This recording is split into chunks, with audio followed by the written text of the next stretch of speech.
कहवाही तुलसी के नैहर, कहवाही सासुर हो। अरे कवने ही वृक्ष तरे उपजेली भजल नारायण हो। अरे कवने ही वृक्ष तरे उपजेली भजल नारायण हो। मिथिला में तुलसी के नैहर, अयोध्या में सासुर हो। अरे चंदन वृक्ष तरे उपजेली भजल नारायण हो। अरे चंदन वृक्ष तरे उपजेली भजल नारायण हो। जो हम जनती तुलसी तू हमरे सउत होबो हो। तुलसी जरिए से तुह के उखरती गंगा जी में डरती न हो।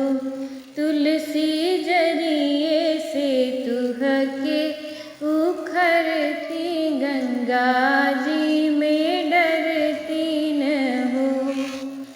जो हमें जड़ से उखड़ तो गंगा जी में डरबू न हो।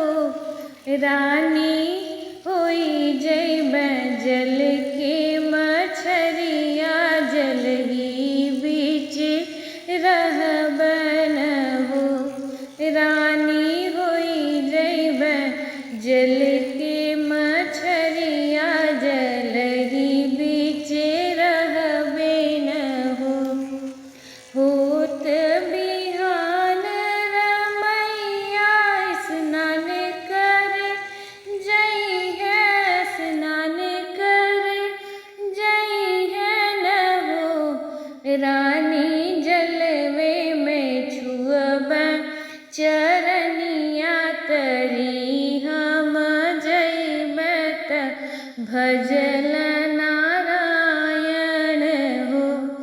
रानी जलवे में छुअबै चरनिया, तरी हम जइबै त भजल नारायण हो।